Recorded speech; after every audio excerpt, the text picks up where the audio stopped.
नमस्कार दोस्तों, आपका स्वागत है। मनुष्य की जिंदगी में जन्म के बाद कोई सबसे बड़ा सत्य है तो वो मृत्यु है।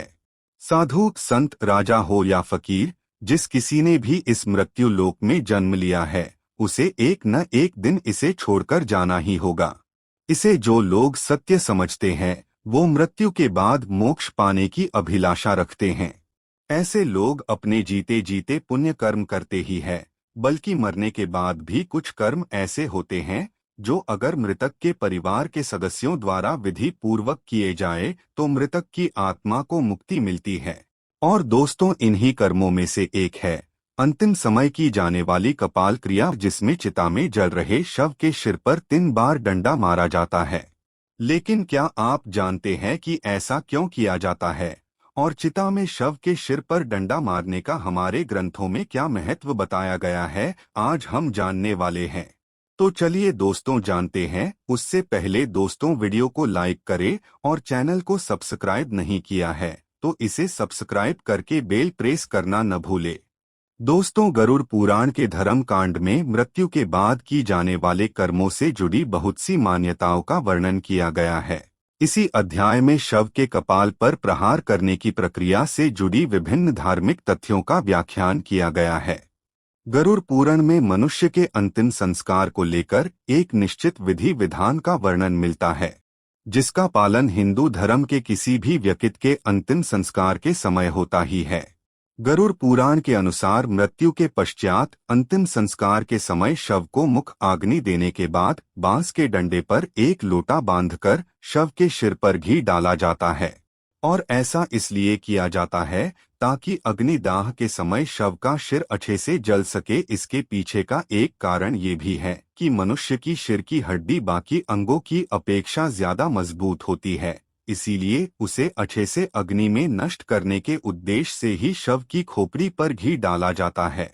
शव की खोपड़ी को नष्ट करने का कारण गरुड़ पुराण ये बताया गया है कि यदि शव की खोपड़ी अग्निदाह के पश्चात अर्ध जली रह जाती है तो वो मृतक के अगले जन्म में उसका विकास पूर्ण रूप से नहीं हो पाता है और वो अविकसित ही रह जाता है।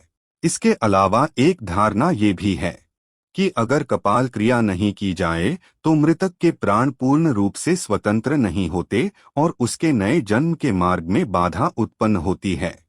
इसीलिए शव के परिवार द्वारा अंतिम संस्कार की किसी भी प्रक्रिया को अपूरा छोड़ा नहीं जाता है।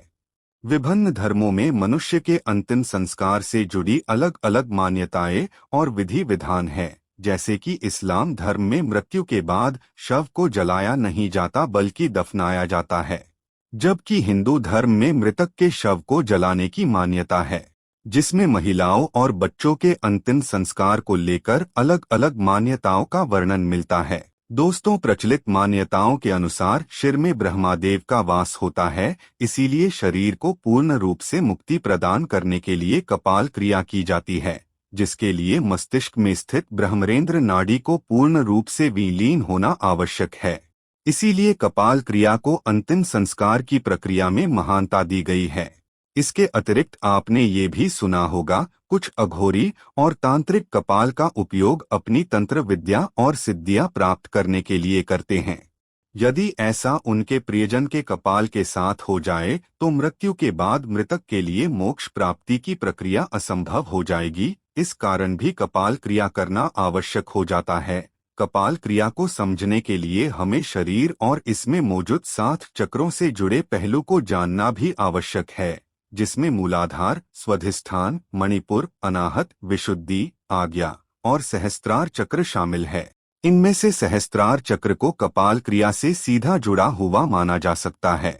सहस्त्रार यानी मस्तिष्क का मध्य भाग, जिसे मोक्ष का द्वार माना गया है। धर्म शास्त्रों के अनुसार जब मनुष्य की मृत्यु होती है तब हमारी आत्मा उसी चक्र से शरीर को छोड़ती है, जिस चक्र के आसपास हमारा संपूर्ण जीवन व्यतीत हुआ हो। शास्त्रों से आत्मा के विकास को मोक्ष प्राप्ति माना गया है।